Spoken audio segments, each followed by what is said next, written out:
Mga kababayan ko sa buong bansang Pilipinas, buong sanlibutan, magandang araw, magandang umaga, magandang hapon, magandang tanghali, at magandang araw sa inyong lahat.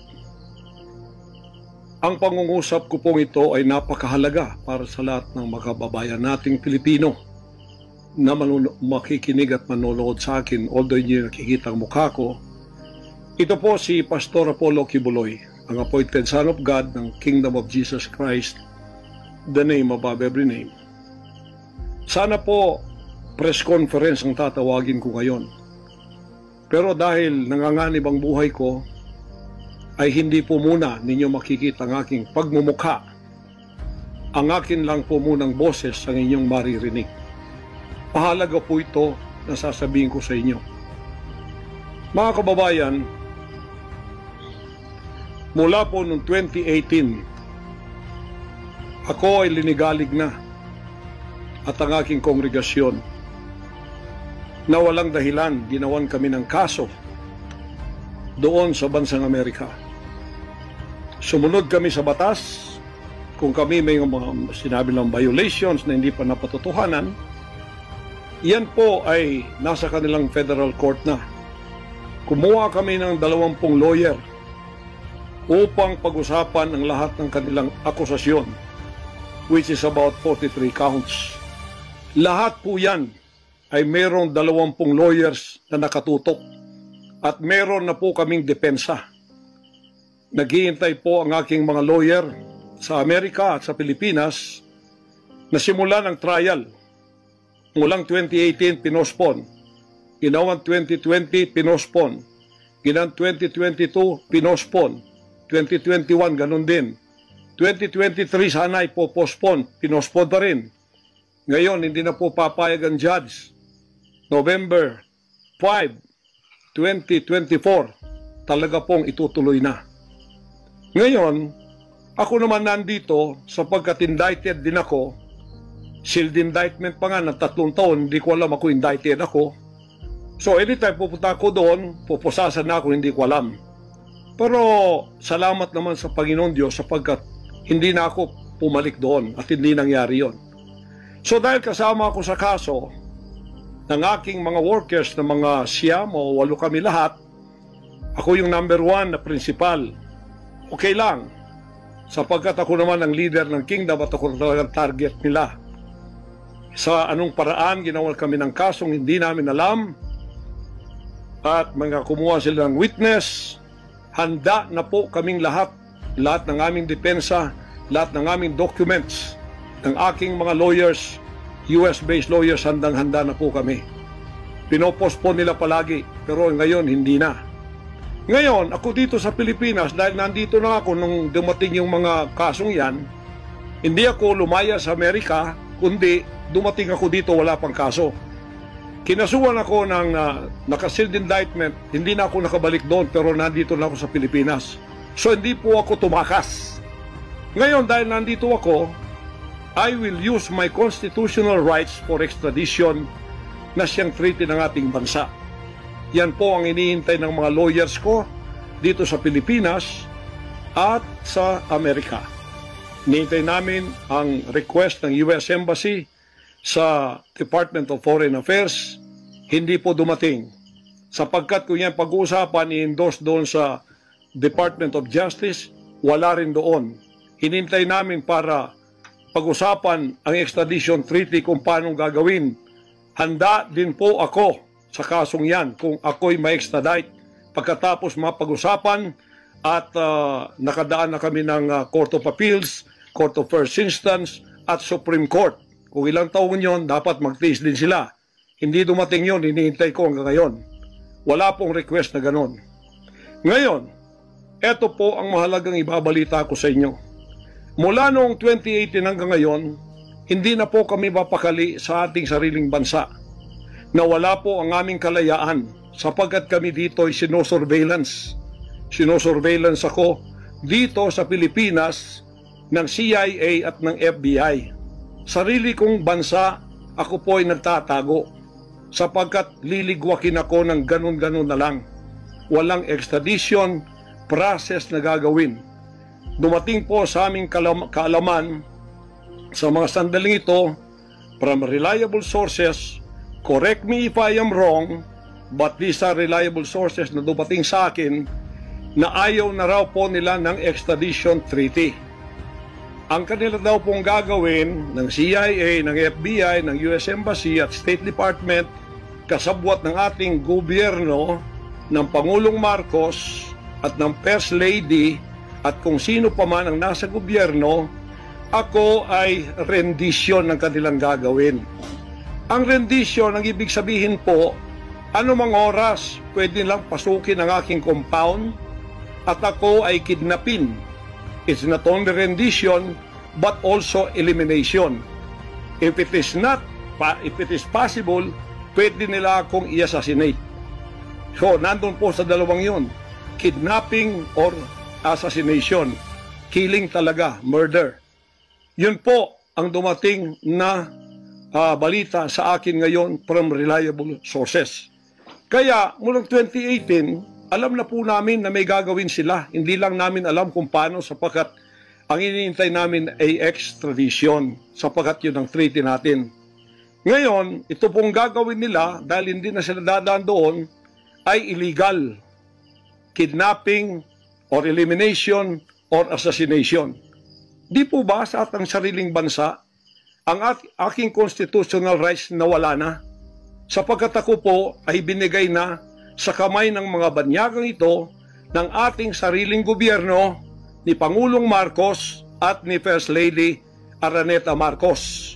Huwag kayong magkaila kung totoo itong sinasabi ko. Angkinin nyo, kung hindi, i-correct ninyo ako. Sapagkat ang buhay ko ngayon ay nanganganib.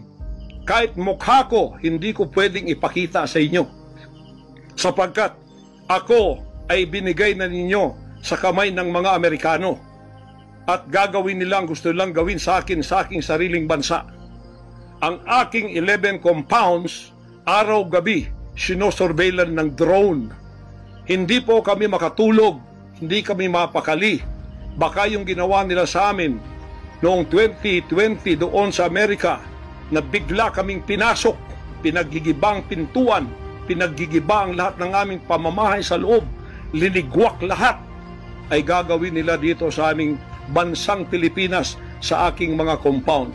Saan man po ako naroroon, nandoon sila nakasurveillance sa akin at naghihintay na lang ng tamang pagkakataon upang ako ay kidnapin o kaya patayin o kaya i-assassinate na ganun-ganun na lang para mawala ako dito sa mundong ito. Na kanilang bakit ako naging hadlang, hindi ko alam. Hindi lang po yun mga kababayan, kundi ang aking leaders lahat kasama na sa elimination.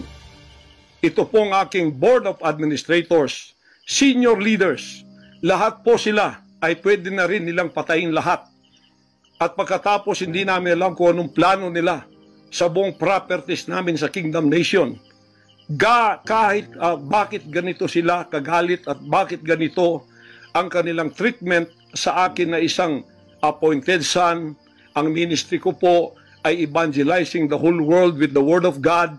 Hindi ko naman kasalanan ako'y maging kaibigan ng politikong tulad ni Pangulong Duterte, Vice President Sara. Taga Davao po kaming lahat. Lumaki kami lahat dito. Alam ko po ang aking mga kaibigan sila. Lumaki kami, mayor namin yan, prosecutor pa, naging congressman, naging president. Yan po ang aking pakikipag-ugnayan for nation building. Wala akong ibang interest sa bansang ito, kundi ang pagunlad. Ngayon, ako po ay inuusig. Ako po ay ginigipit. At ako po ay sinasaktan sa lahat ng paraan ng mga false accusation, false allegations na ayaw naman nilang pumunta sa korte. At pagkatapos, ayaw din nilang harapin, paharap itong mga false accusers na pinaggagawa nila to destroy my reputation para idamay sila Duterte family doon sa kapupuntahan ng mga investigasyong walang kakwenta-kwenta. Hinamon ko na kayo, punta kayo sa korte Ayaw ninyo, ikaw, Risa Hontiveros, ikaw, kayong tatlo dyan na nasa kongresong puro leftist. Hinahamon ko kayo, sabi ko, pumunta kayo sa korte sapagkat ang SMNI walang kasalanan, ginurgur ninyo sapagkat idinadawit ninyo kami sa politika. Nalis ninyo ang aming malayang pagpapahayag, ang aming press freedom, pati ang liberty ko na, ang aking freedom, ang aking constitutional rights. Wala na po. Palagi kaming nagtatago. Palagi kaming lumilingon sa likod namin sapagkat hinahabol kami. Nakapalibot sa amin ng mga CIA, alam namin yon. FBI nandyan din. Pinag-usapan na ito dyan sa State Department. At ang reliable sources dumating sa akin. Ang ulo ko po ngayon, may patong na $2 million or 100 million pesos ang ipinatong sa ulo ko. Baka yan ay madagdagan pa kung may maunang makapatay sa akin. Ano ang nangyayari sa bansa natin? Ngayon, mga kababayan, ay meron pa pong gagawin daw sila sapagkat meron na daw silang search warrant.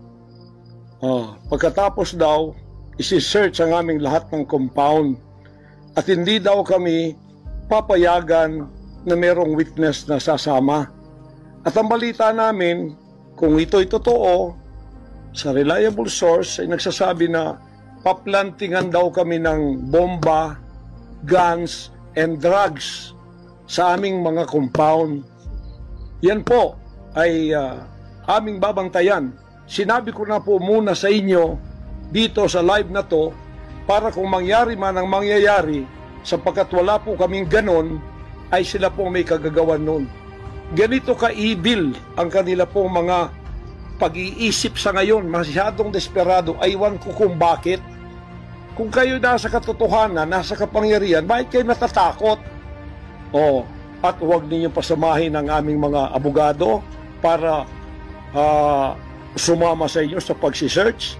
Kaduda-duda na yon. Hindi po pwede yon. Maano tayo? Bansang Hapon ng panahon ng giyera? Ano to, panahon ni Hitler? Na wala kaming pwedeng lawyer na sumama sa inyo?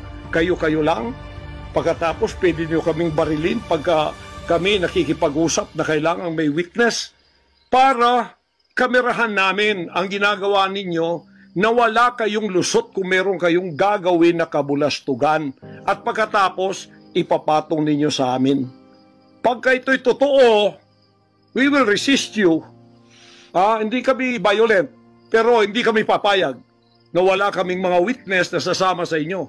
Lawyer at saka barangay captain ang hinihingi namin na magiging witness sa lahat ng search na gagawin ninyo sa lahat ng aming pamamahay, kwarto o kung ano.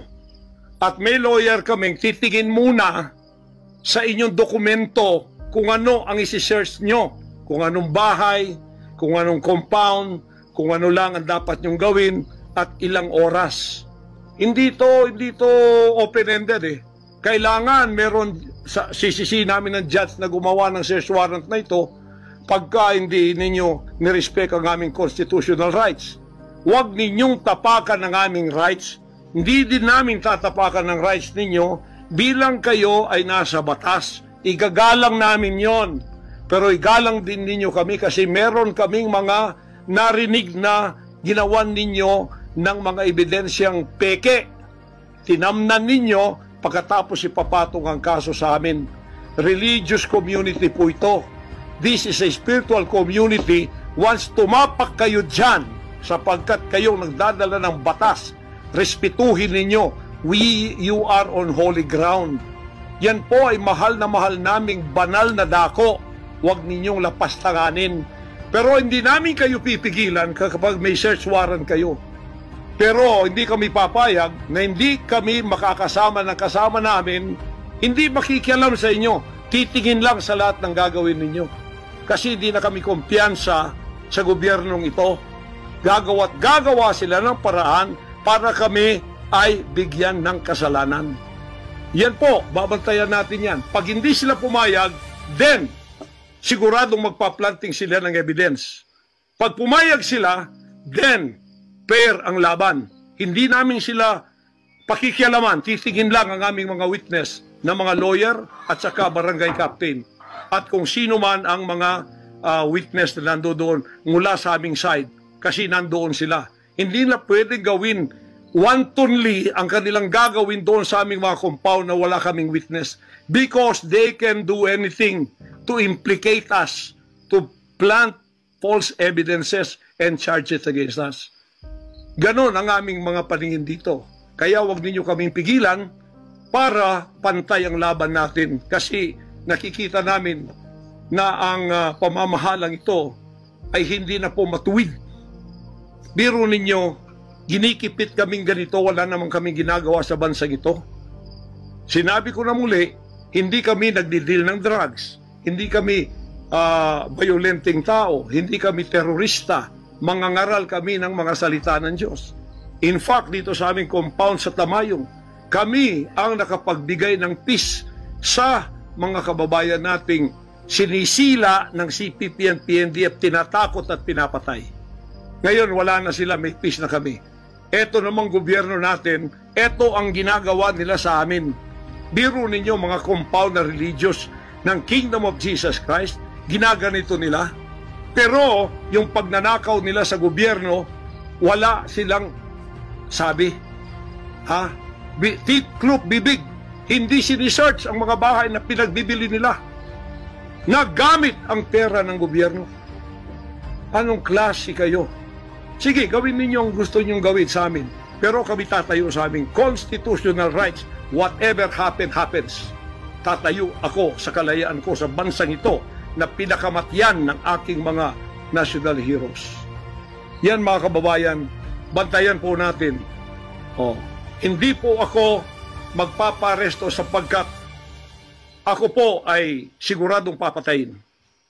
Kasi rendition na ang kanila, hindi na po extradition. Kaya wala na akong kalayaan at wala na po akong depensa sa sarili ko, kundi ang Panginoong Diyos lamang. Kung paano itinago ng Diyos si Elijah sa evil woman na si Jezebel, nang nagpakain sa kanya ay mga ibon na lang. Ganon din ang gagawin ng Diyos sa akin. Hindi ako ibibigay sa kamay ng masasama pag ganito ang pamamahala. It's an evil, unrighteous administration. I am telling you that. Bantayan natin to mga kababayan ko. 73 years na po ako. Magse-74 years na ako dito. Lahat ng administrasyon na daanan ko na. Lahat ng mga naging pangulo, mula kay Diosdado Macapagal, mula po sa malit pa ko kay Magsaysay, kay Carlos P. Garcia, kay Diosdado Macapagal, kay Marcos Sr., kay Cory Aquino, pagkatapos kay Ramos, pagkatapos kay Gloria Macapagal, pagkatapos kay Erap, pagkatapos kay Ramos, pagkatapos si Aquino, Noynoy, pagkatapos ang ating Pangulong Duterte. Wala po kaming nadaanan ganito na ginikipit kami sa aming sariling bansa ng mga dayuhan na kasabwat ang ating pamahalaan na aking sinuportahan pa naman noong nakaraang eleksyon. Tandaan mo, President Bongbong Marcos, First Lady Lisa Marcos, pati ikaw, Martin Romualdez, hindi kayo dyan ngayon kung hindi kayo tinulungan ng SMNI at ng buong sangkatauhang Pilipino. Naniwala sila sa amin sapagkat ang SMNI lamang ang may credibility noong panahong yun hanggang ngayon. Ngayon, anong ginawa ninyo?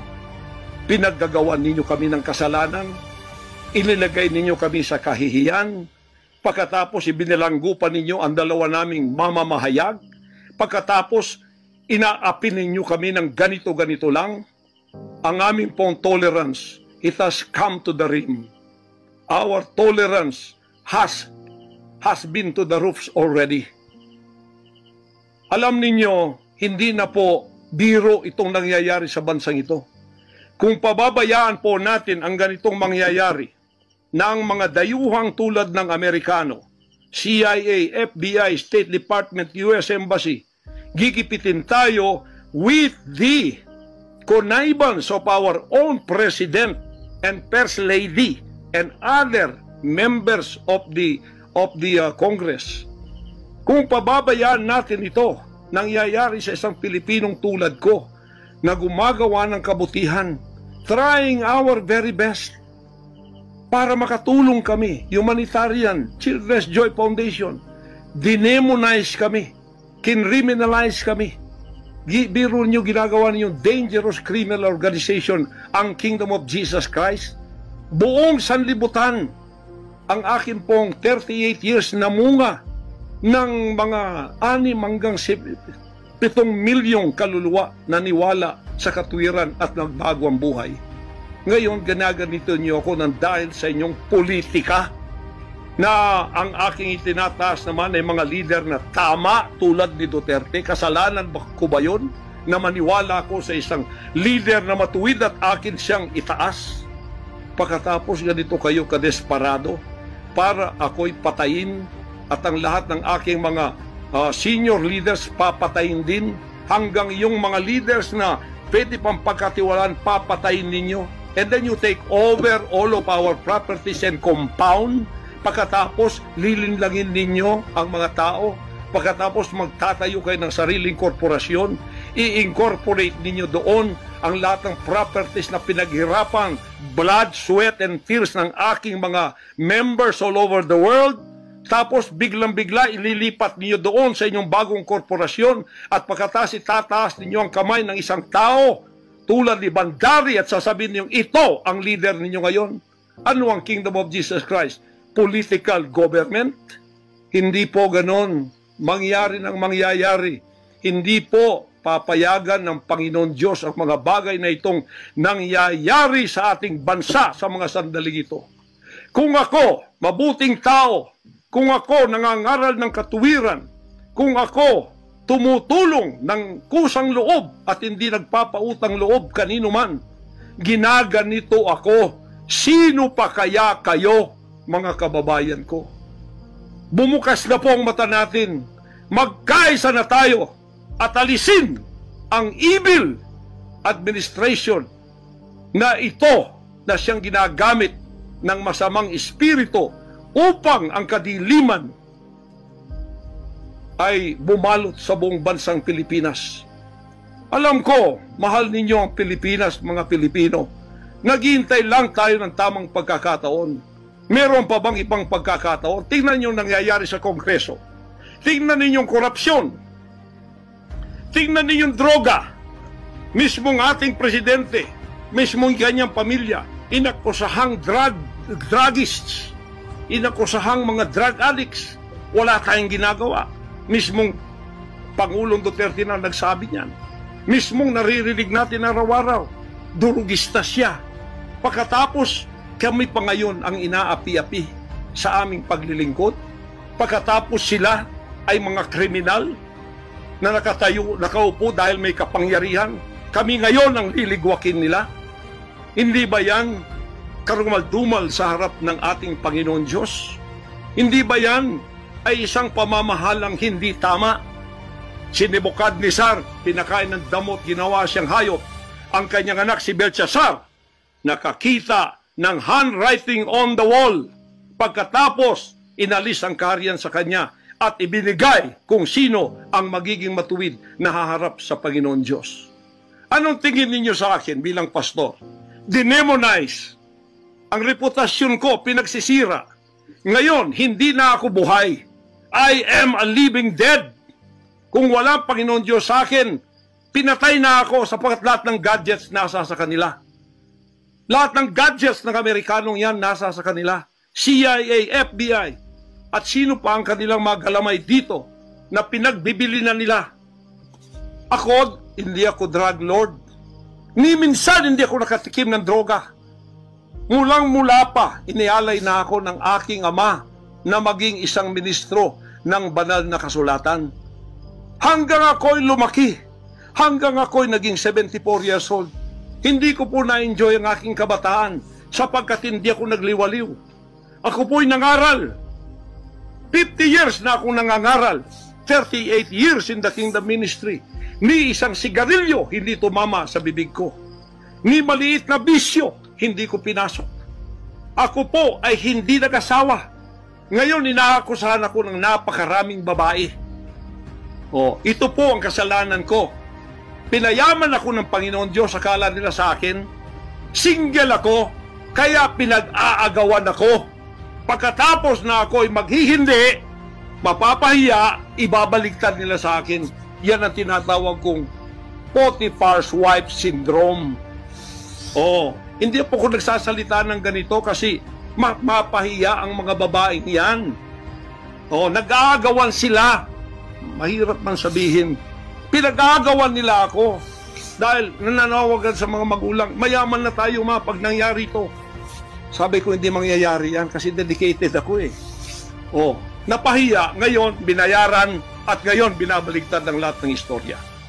Mahirap pong sabihin ko ito kasi masisira ka ng pagkababae. Napilitan lamang ako sapagkat ang buhay ko po'y nanganganib. Anytime pwede na akong kidnapin kung nakita ang aking lair, ang aking hideout. Anytime pwede na akong ligwakin. Ang aking mga BOA leaders, hindi na po natutulog sa compound. Kung saan-saan na lang po mga membro kami natutulog. Doon sa mga payak na mga bahay, doon sa mga bahay na hindi kilala. Sapagkat lahat po kami nakalista na. Napapatayin, gugurgurin. Wala po silang takot kasi nasa kanila daw ang kapangyarihan. Mahal kong kababayan, nagtatago ako sa kakisariling bansa.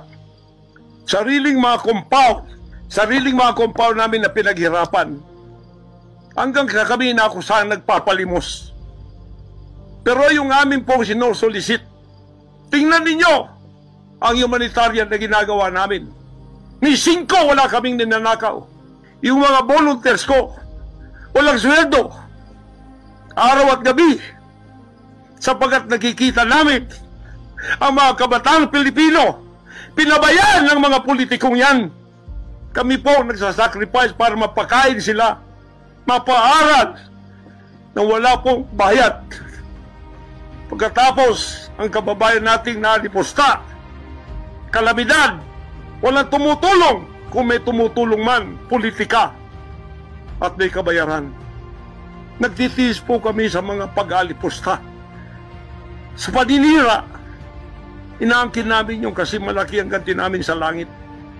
Ngunit pagka nakasalalay na ang ating mga kalayaan, lalo na sa kamay ng mga banyagang ito, na wala naman tayong ginawang masama sa kanila, tumutulong pa ako sa Amerikang yan.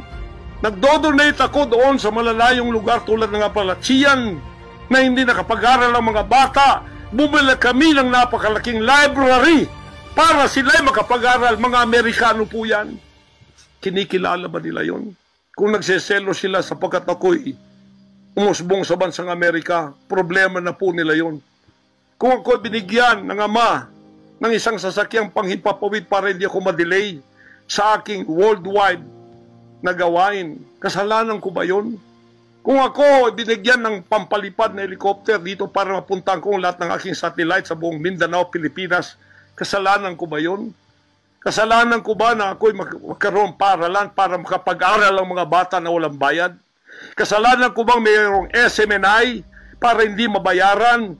At pagkatapos itong salot na CPP-NPA na marami pinatay ng mga members ko, ministro, at iba pang mga inosenteng Pilipino for 54 years ay magsasalita ng katotohanan na hindi natatakot. Ngayon kami ang tinatakot ninyo, nililigwak ninyo. Anong klase kayo? Kung hindi kayo tatayo ngayon, mga kababayan ko, sapagkat ako'y living dead na, wala nang kwenta itong buhay ko, iaalay ko ito sa bansang Pilipinas. Ako ang mamumuno upang tayo ay magkaroon ng kalayaang muli. Unang-una sa akin, sa aking kababayan, sa Kingdom Nation, sa aking mga leaders na papatayin din, at sa lahat ng Pilipino nagmamahal ng kalayaan. Tatayo ako!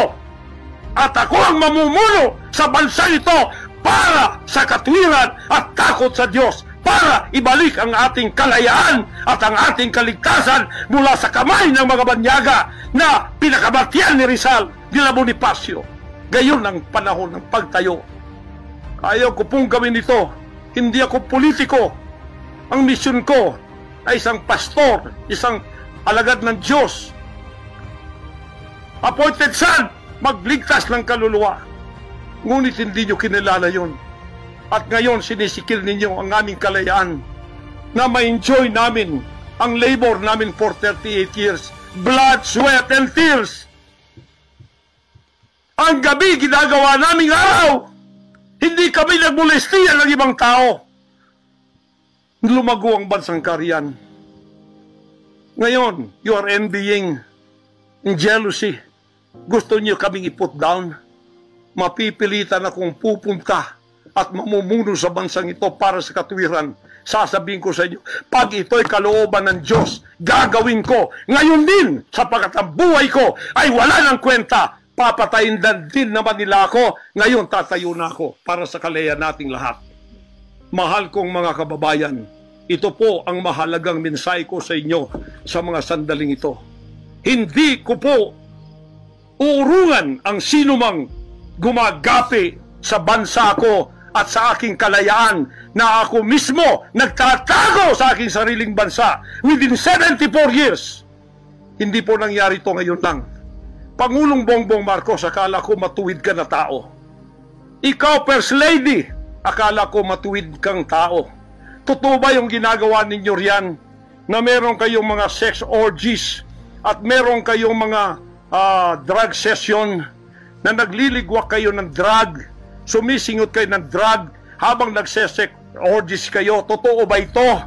Totoo bang kayo ay may mga session ng nagarkila kayo ng mga voodoo expert from Africa, pagkatapos mga witchcraft sa India, at ang inyong session Martes, at pagkatapos Biyernes dyan sa Malacanang upang inyong aswagin, i-witchcraft ako, Vice President Sara at Pangulong Digong at ang lahat ng tutol sa inyong paglilingkod. Biro ninyo, naging demons na kayo, nag-devil worship na kayo kung totoo man ito. Nag-devil worship na kayo kung totoo man ito. Para lang kayo ay manatili sa kapangyarihan. Para lang kayo ay humawak ng aming pera, hindi ninyo pinaghirapan. Kami po ay nagbibigay ng taxes. Lahat ng aking kingdom materials from China, may taxes lahat yan. Milyon-milyon ang aming binabayad. Ngayon, ginagawa pa ninyo sa amin ito? Matuwid ba kayo? President Bongbong Marcos, Lisa Marcos, makinig kayo. Totoo ba na gumawa kayo ng aksyon kasama ng FBI na ako ay nyo nang ipaligwak at binigay sa kanilang kamay? Kaya't sila'y gumagawa ng ganito with impunity sa aking sariling bansa. Kung ganyan ang ginawa ninyo, I will not honor you. I will not respect you because you did not honor me and you did not respect me. You are no longer worthy to be our trusted leader. Mabuti pa, hanggang maaga pa, Bongbong Marcos, Lisa Marcos, Martin Romualdez, bumaba na kayo sa posisyon. Mag-resign na kayo sapagkat hindi hihinto ang tinig na ito habang naririyan pa kayo. Mga kababayan, tatayo ako sapagkat patay naman lang din ako. Tatayo ako hanggang buhay pa, hanggang may hininga pa ako para sa natitirang buhay ko ay magkaroon naman tayo ng boses at magkaroon ng kahit munting kalayaan na lang mula sa mga banyaga na kasabwat ang mga kapiling Pilipinong ito na itinayo natin sa kapangyarihan. Akala natin ay maasahan natin sila. Mga demonyo pala. Sorry to say that, but that is the truth. If that is not the truth, then tell me. And you cannot judge me. You cannot condemn me. I am dead already. I am a living dead in your book. CIA, FBI, State Department, USA. Gawin ninyong gusto ninyo. Ngayon na nakapagsalita na ako, lalantad na ako. Hindi na ako natatakot. Ako ay handa sa glorification. Kung ang glorification ko ay mangyayari maging glorified body ako, hindi ko tatablan ng bala. O kaya, tatablan pa ako sapagkat hindi pa nangyari yun. Handa na akong humarap sa mga bala ninyo. Basta't ito ay nasabi ko na. sa social media. Huwag ninyong ligwakin ito para sa bansang Pilipinas ito. Mahal ko po kayong lahat. Pagpalain natin ang ating bansang Pilipinas, pagpalain tayo ng ating buting Diyos, pagpalain at ipigay natin ang lahat ng kapangyarihan sa Kanya. At tandaan ninyo ito, hindi mananaig ang kadiliman sa bansang ito habang may boses na ganito. Sumunod po kayong lahat at tayo ay magkaisa ngayon para itaas ang bandila ng kalayaan ng ating bansang ibinigay ni Rizal ang kanyang dugo. Ibinigay ng ating mga heroes ang kanyang dugo. Ngayon, itong mga slaves na to ay hawak ang liig nila ng mga banyaga at tayo'y ipinagbili na sa kanila. Hindi ako papayag hanggang ako'y may buhay at dilinga. Total, patay naman din ako sa inyong libro. Okay na ako sa buhay ko. Masaya na ako.